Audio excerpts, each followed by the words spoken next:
Market లో invest చేసి మీ డబ్బులు డబుల్ చేసుకోవాలనుకుంటున్నారా? సుందరరామిరెడ్డి గారి లైవ్ సెమినార్ కి అటెండ్ అవ్వండి.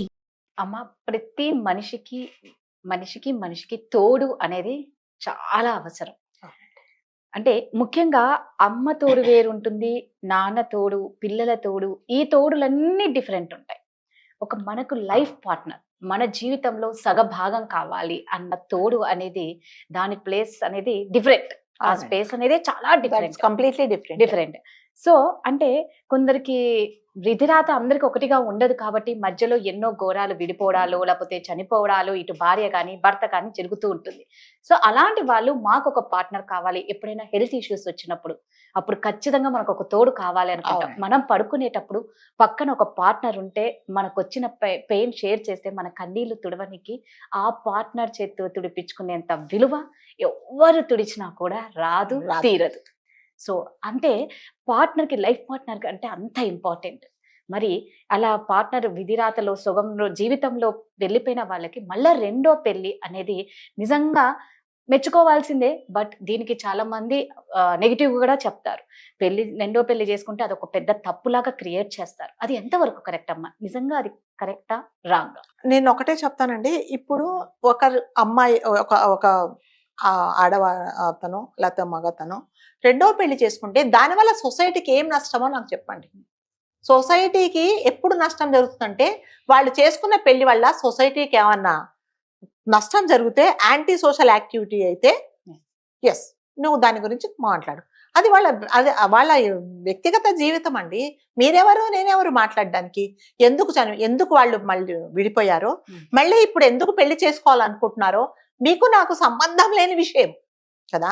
మనం మాట్లాడడానికి మనకి ఎటువంటి రైట్ లేదు. ఎప్పుడు మనం కమెంట్ కూడా చేయకూడదు. ఒకవేళ ఎవరైనా వచ్చి కష్టం చెప్పుకుంటే, అమ్మా ఇది జరిగిందా, జాగ్రత్త, నువ్వు చేసుకోవాలనుకుంటున్నావా చేసుకో.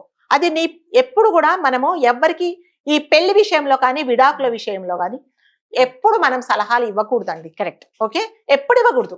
ఎప్పుడు అంటే రేపొద్దున ఒకవేళ బాగుండి వాళ్ళు కలుసుకోవాలనుకుంటే, ఈమె చెప్పినందువల్ల మేము విడిపోయామని కానీ, ఇదిగో నువ్వు చెప్పినందువల్ల నేను పెళ్లి చేసుకున్నానని కానీ మీరు ఎవ్వరు మనం అనకూడదు. సో అది నీ ఇష్టం. నువ్వు ఎందుకంటే భరించదానివి నువ్వు కదా, మనం ఎందుకు మాట్లాడాలి? సో ఇందులో మీరు అన్నట్టుగా సెకండ్ మ్యారేజ్ అనేది నేనైతే 100% సపోర్ట్ చేస్తానండి. ఎందుకు చేసుకోకూడదండి? ఇప్పుడు ఒక అమ్మాయి ఉంటుందండి, ఒక 22-23 ఏళ్ళ అమ్మాయి, దురదృష్టవశాత్తు కాళ్లపార అని ఆరకముందే ఏ హెల్త్ ఇష్యూస్ వచ్చో, లేకపోతే ఏ యాక్సిడెంట్లోనో చనిపోతాడు అంటే చేసుకోకూడదా? జీవితాంతం 100 సంవత్సరాలు అట్లాగే బతకాలా? అలా ఏం లేదు. మనం ఎందుకు కమెంట్ చేస్తాం?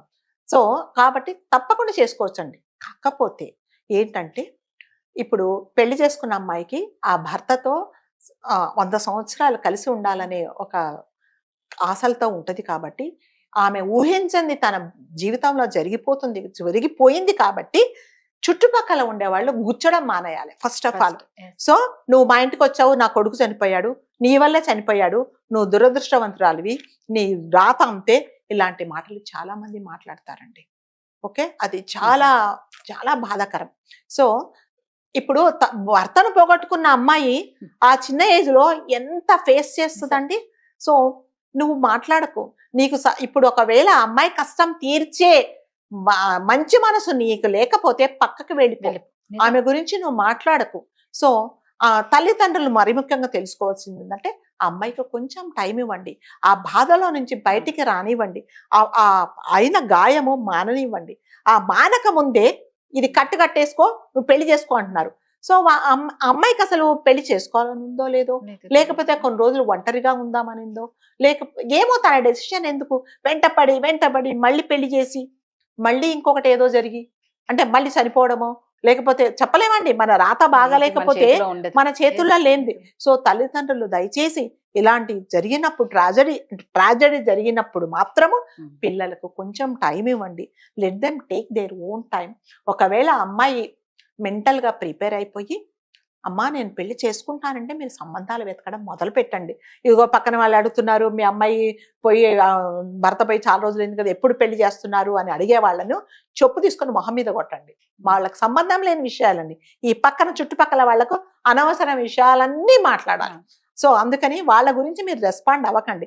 ఆ అమ్మాయిని చక్కగా ఫ్రెండ్స్తో గడపనియండి కొన్ని రోజులు, లేదా ఆఫీస్లో పని చేస్తుంటే ట్రిప్కి వెళ్ళనియండి. కొంచెం అమ్మ, ప్రతి మనిషికి తోడు అనేది చాలా అవసరం. అంటే ముఖ్యంగా అమ్మ తోడు వేరుంటుంది, నాన్న తోడు, పిల్లల తోడు, ఈ తోడులన్నీ డిఫరెంట్ ఉంటాయి. మనకు లైఫ్ పార్ట్నర్, మన జీవితంలో సగభాగం కావాలి అన్న తోడు అనేది, దాని ప్లేస్ అనేది డిఫరెంట్. ఆ స్పేస్ అనేది చాలా డిఫరెంట్, కంప్లీట్లీ డిఫరెంట్. సో అంటే కొందరికి విధిరాత అందరికి ఒకటిగా ఉండదు కాబట్టి మధ్యలో ఎన్నో ఘోరాలు, విడిపోవడాలు, లేకపోతే చనిపోవడాలు, ఇటు భార్య కానీ భర్త కానీ జరుగుతూ ఉంటుంది.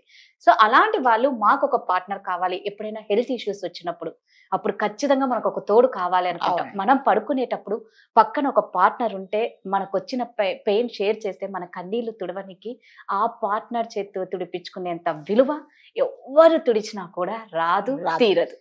సో అంటే పార్ట్నర్కి, లైఫ్ పార్ట్నర్కి అంటే అంత ఇంపార్టెంట్. మరి అలా పార్ట్నర్ విధిరాతలో సుగంలో జీవితంలో వెళ్ళిపోయిన వాళ్ళకి మళ్ళా రెండో పెళ్లి అనేది నిజంగా మెచ్చుకోవాల్సిందే. బట్ దీనికి చాలా మంది నెగిటివ్ కూడా చెప్తారు. రెండో పెళ్లి చేసుకుంటే అదొక పెద్ద తప్పులాగా క్రియేట్ చేస్తారు. అది ఎంతవరకు కరెక్ట్ అమ్మా? నిజంగా అది కరెక్టా, రాంగా? నేను ఒకటే చెప్తానండి. ఇప్పుడు ఒక అమ్మాయి, ఒక ఆడవాతను లేకపోతే మగతను రెండో పెళ్లి చేసుకుంటే దానివల్ల సొసైటీకి ఏం నష్టమో నాకు చెప్పండి. సొసైటీకి ఎప్పుడు నష్టం జరుగుతుందంటే, వాళ్ళు చేసుకున్న పెళ్లి వల్ల సొసైటీకి ఏమన్నా నష్టం జరిగితే, యాంటీ సోషల్ యాక్టివిటీ అయితే ఎస్, నువ్వు దాని గురించి మాట్లాడు. అది వాళ్ళ వ్యక్తిగత జీవితం అండి. మీరెవరు, నేనెవరు మాట్లాడడానికి? ఎందుకు వాళ్ళు మళ్ళీ విడిపోయారో, మళ్ళీ ఇప్పుడు ఎందుకు పెళ్లి చేసుకోవాలనుకుంటున్నారో మీకు నాకు సంబంధం లేని విషయం కదా. మనం మాట్లాడడానికి మనకి ఎటువంటి రైట్ లేదు. ఎప్పుడు మనం కమెంట్ కూడా చేయకూడదు. ఒకవేళ ఎవరన్నా వచ్చి కష్టం చెప్పుకుంటే, అమ్మా ఇది జరిగిందా, జాగ్రత్త, నువ్వు చేసుకోవాలనుకుంటున్నావా చేసుకో. అది ఎప్పుడు కూడా మనము ఎవ్వరికి ఈ పెళ్లి విషయంలో కానీ విడాకుల విషయంలో కానీ ఎప్పుడు మనం సలహాలు ఇవ్వకూడదండి. Correct, okay? ఎప్పుడు ఇవ్వకూడదు. ఎప్పుడు అంటే రేపొద్దున ఒకవేళ బాగుండి వాళ్ళు కలుసుకోవాలనుకుంటే, ఈమె చెప్పినందువల్ల మేము విడిపోయామని కానీ, ఇదిగో నువ్వు చెప్పినందువల్ల నేను పెళ్లి చేసుకున్నానని కానీ మీరు ఎవ్వరు మనం అనకూడదు. సో అది నీ ఇష్టం. నువ్వు ఎందుకంటే భరించదానివి నువ్వు కదా, మనం ఎందుకు మాట్లాడాలి? సో ఇందులో మీరు అన్నట్టుగా సెకండ్ మ్యారేజ్ అనేది నేనైతే 100% సపోర్ట్ చేస్తానండి. ఎందుకు చేసుకోకూడదండి? ఇప్పుడు ఒక అమ్మాయి ఉంటుందండి, ఒక 22-23 ఏళ్ళ అమ్మాయి, దురదృష్టవశాత్తు కాళ్లపార అని ఆరకముందే ఏ హెల్త్ ఇష్యూస్ వచ్చో, లేకపోతే ఏ యాక్సిడెంట్లోనో చనిపోతాడు అంటే చేసుకోకూడదా? జీవితాంతం 100 సంవత్సరాలు అట్లాగే బతకాలా? అలా ఏం లేదు. మనం ఎందుకు కమెంట్ చేస్తాం? సో కాబట్టి తప్పకుండా చేసుకోవచ్చండి. కాకపోతే ఏంటంటే, ఇప్పుడు పెళ్లి చేసుకున్న అమ్మాయికి ఆ భర్తతో 100 సంవత్సరాలు కలిసి ఉండాలనే ఒక ఆశలతో ఉంటది కాబట్టి, ఆమె ఊహించింది తన జీవితంలో జరిగిపోయింది కాబట్టి చుట్టుపక్కల ఉండేవాళ్ళు గుచ్చడం మానేయాలి ఫస్ట్ ఆఫ్ ఆల్. సో నువ్వు మా ఇంటికి వచ్చావు, నా కొడుకు చనిపోయాడు, నీ వల్లే చనిపోయాడు, నువ్వు దురదృష్టవంతురాలివి, నీ రాత అంతే, ఇలాంటి మాటలు చాలా మంది మాట్లాడతారండి. ఓకే, అది చాలా చాలా బాధాకరం. సో ఇప్పుడు భర్తను పోగొట్టుకున్న అమ్మాయి ఆ చిన్న ఏజ్ లో ఎంత ఫేస్ చేస్తుందండి. సో నువ్వు మాట్లాడకు. నీకు ఇప్పుడు ఒకవేళ అమ్మాయి కష్టం తీర్చే మంచి మనసు నీకు లేకపోతే పక్కకు వెళ్ళిపో. ఆమె గురించి నువ్వు మాట్లాడకు. సో తల్లిదండ్రులు మరి ముఖ్యంగా తెలుసుకోవాల్సింది ఏంటంటే, ఆ అమ్మాయికి కొంచెం టైం ఇవ్వండి, ఆ బాధలో నుంచి బయటికి రానివ్వండి, ఆ అయిన గాయము మాననివ్వండి. ఆ మానక ముందే ఇది కట్టేసుకో, నువ్వు పెళ్లి చేసుకో అంటున్నారు. సో అమ్మాయికి అసలు పెళ్లి చేసుకోవాలని ఉందో లేదో, లేకపోతే కొన్ని రోజులు ఒంటరిగా ఉందామనిందో, ఏమో తన డెసిషన్ ఎందుకు వెంటపడి మళ్ళీ పెళ్లి చేసి మళ్ళీ ఇంకొకటి ఏదో జరిగి అంటే మళ్ళీ చనిపోవడమో, లేకపోతే చెప్పలేమండి. మన రాత బాగాలేకపోతే మన చేతుల్లో లేనిది. సో తల్లిదండ్రులు దయచేసి ఇలాంటి జరిగినప్పుడు, ట్రాజడీ జరిగినప్పుడు మాత్రము పిల్లలకు కొంచెం టైం ఇవ్వండి. Let them take their own time. ఒకవేళ అమ్మాయి మెంటల్ గా ప్రిపేర్ అయిపోయి, అమ్మా నేను పెళ్లి చేసుకుంటానంటే మీరు సంబంధాలు వెతకడం మొదలు పెట్టండి. ఇదిగో పక్కన వాళ్ళు అడుగుతున్నారు, మీ అమ్మాయి భర్త పోయి చాలా రోజులు అయింది కదా, ఎప్పుడు పెళ్లి చేస్తున్నారు అని అడిగే వాళ్ళను చెప్పు తీసుకొని మొహం మీద కొట్టండి. వాళ్ళకి సంబంధం లేని విషయాలండి. ఈ పక్కన చుట్టుపక్కల వాళ్లకు అనవసర విషయాలన్నీ మాట్లాడాలి. సో అందుకని వాళ్ళ గురించి మీరు రెస్పాండ్ అవ్వకండి. ఆ అమ్మాయిని చక్కగా ఫ్రెండ్స్తో గడపనియండి కొన్ని రోజులు, లేదా ఆఫీస్లో పనిచేస్తుంటే ట్రిప్కి వెళ్ళనియండి, కొంచెం రిలాక్స్ అవనియండి. మనసు ప్రశాంతంగా ఉన్నప్పుడు, తను ఫిజికల్గా మెంటల్గా రెడీగా ఉన్నప్పుడు అప్పుడు మీరు మాట్లాడండి. ఎస్ అమ్మ, అంటే ఇప్పుడు మీరు అయితే ఒక చిన్న యుక్త వయసు వాళ్ళ గురించి మనం మాట్లాడుకుంటాం. అదే అంటే తోడు అనేది ఏ వయసుకైనా బ్రతికినంత కాలం ఒక మనిషి తోడు కోరుకోవడంలో తప్పు లేదు అని నా ఫీలింగ్. లేదు, అంటే దానికి వయసుతో సంబంధం లేదు. అంటే కొంచెం పెద్ద ఏజ్ వచ్చినాక కూడా వీళ్ళకి ఈ వయసులో రెండో పిల్లట పాపం కించపరుస్తూ మాట్లాడే వాళ్ళు కూడా ఉన్నారండి. అంటే అందులో ఏమైనా తప్పు ఉంటుందా? అంటే ఆ వయసులో వాళ్ళు ఒక తోడుని కోరుకుంటారు. రేపు మాకి అక్కడ ఆ వయసు వాళ్ళు కోరుకునేది ఏంటంటే మాకేమన్నా హెల్త్ ఇష్యూస్ వస్తే మమ్మల్ని చూసుకోనికి ఒకరు కావాలి, అది భార్యనో భర్తనో అయితేనే బాగా చూసుకుంటారు అన్న ఒక ఉద్దేశంతో ఒక తోడు కోసం పెళ్లిళ్ళు చేసుకున్న వాళ్ళు కూడా ఉన్నారు. దాని కూడా తప్పులు పట్టే వాళ్ళు ఉన్నారు. అంటే అట్లా కూడా ఆ వయసులో పెళ్లి చేసుకోవడం కరెక్టా రాంగా? మీ రాంగ్ కాదండి, నేను చెప్తున్న రాంగ్ ఏది కాదండి. ఎవ్వరు రెండో పెళ్లి చేసుకున్నా, 80 సంవత్సరాల వాళ్ళు పెళ్లి చేసుకున్నా తప్పు లేదు. అది వాళ్ళ వ్యక్తిగతమైన జీవితం, వాళ్ళ డెసిషన్. మీకు నాకు ఈ సొసైటీకి ప్రశ్నించే అధికారం ఎవ్వరికీ లేదండి. మీరు అన్నట్టుగా సెకండ్ పాయింట్ ఏంటంటే, ఇప్పుడు విడాకులు తీసుకున్న వాళ్ళు పెళ్లి చేసుకోవచ్చా అంటే చేసుకోవచ్చు. విడాకులు తీసుకున్నా లేదా భర్త చనిపోయినా తీసుకోవచ్చు. సో ఎందుకు చేసుకోవచ్చు అంటే, వాళ్ళు ఏ కారణం వల్ల విడిపోయారో, ఎటువంటి పరిస్థితులలో వాళ్లకు ఇట్లాంటి డెసిషన్ తీసుకోవాల్సి వచ్చిందో అది వాళ్ళకే తెలుసు. మీకు నాకేం తెలుసు అండి? అంటే విడిపోయినంత మాత్రాన మళ్ళీ పెళ్లి చేసుకోకూడదని ఉండదు అని ఏమన్నా రూల్ ఉంటుందండి? అలాంటిది ఏం లేదు. వాళ్ళు పెళ్లి చేసుకుంటే మీకేంటి ప్రాబ్లం? చేసుకోనివ్వండి. వాళ్ళు కనీసం అంటే ఇప్పుడు నడుస్తూ నేను పొరపాటున కింద పడ్డానండి, నేను లేచి మళ్ళీ నిలదొక్కున్న లైఫ్ నేను ముందు కరెక్ట్ గా నడుచుకుంటూ వెళ్తానేమో. సో ఆ ఛాన్స్ ఎందుకు మనం ఇవ్వకూడదండి వాళ్ళకి? సో అందులో ఏమీ తప్పు లేదండి. కాకపోతే ఏంటంటే చేసుకుంటే ఆడవాళ్ళు కానీ మగవాళ్ళు కానీ ఒకసారి మళ్ళీ ఆలోచించుకోండి. సో నా జీవితంలో ఇంతకు ముందు జరిగినది మళ్ళీ జరగకుండా, అలాంటి వాళ్ళు రాకుండా, సో మీరు డైవర్స్ తీసుకున్న తర్వాత, అంటే చట్టబద్ధంగా తీసుకున్న తర్వాత మాత్రమే మీరు పెళ్లి గురించి ఆలోచించండి. చేసుకున్న తర్వాత కంప్లీట్ గా మీ పాత లైఫ్ లేదు. మీరు ఇవాళే పుట్టారు, నిన్న లైఫ్ లేదు, మీకు ఇవాళే పుట్టారు. ఇది ఒక కొత్త జన్మ, ఇది పునర్జన్మ అనేది ఇటు మగవాళ్ళు కానీ ఆడవాళ్ళు కానీ ఆలోచించుకోండి. పాత లైఫ్ గురించి అతను మాట్లాడకూడదు, ఈమె కూడా మాట్లాడకూడదు. మా ఆయన ఎలా చేసేవాడు ఇంతకు ముందు ఆయన, కొంతమంది ఇట్లాంటి మాటలు కూడా మాట్లాడతారండి. అవునా, నువ్వు ఇలా చేసావా, మా ఆవిడ చాలా బాగా చేసేది మరి నీకు నచ్చకనే కదా వదిలేసి వెళ్ళొచ్చు, మళ్ళీ నువ్వు ఆమె ప్రస్తావన ఎందుకు తీసుకొస్తావు? సో అందుకని అట్లాంటిది ఎవ్వరూ మాట్లాడకండి. వాళ్ళు కానీ వీళ్ళు కానీ, అటువైపు కానీ ఇటువైపు కానీ, ఆడవాళ్ళు కానీ మగవాళ్ళు కానీ మాట్లాడకండి. ఇప్పుడు ప్రస్తుత లైఫ్ ఏంటి, మనం ఎలా బతకాలి అనేది ఆలోచించుకొని చేసుకొని హాయిగా ఉండొచ్చండి. కాకపోతే ఇప్పుడు ఏం చేస్తున్నారంటే అందులో కూడా మళ్ళీ తొందరపడేసి చేసుకొని వాళ్ళు చెప్పారు వీళ్ళు చెప్పారని చేసుకోవడం. మళ్ళీ ఎప్పుడైనా జీవితంలోనండి దేనికైనా సెకండ్ ఛాన్స్ ఉండొచ్చు, కానీ మళ్ళీ మళ్ళీ మళ్ళీ మళ్ళీ మళ్ళీ పెళ్లిళ్ళు అనే జోలికి వెళ్ళకండి. ఒక్కసారి మీ విధివశాత్తు విడిపోతే రెండో ఛాన్స్ మీకు ఇచ్చినప్పుడు ఆ ఛాన్సే లాస్ట్ అనుకోండి. మీరు జీవితంలో అతడితో బాగుండడానికి మీరు ప్రయత్నించండి.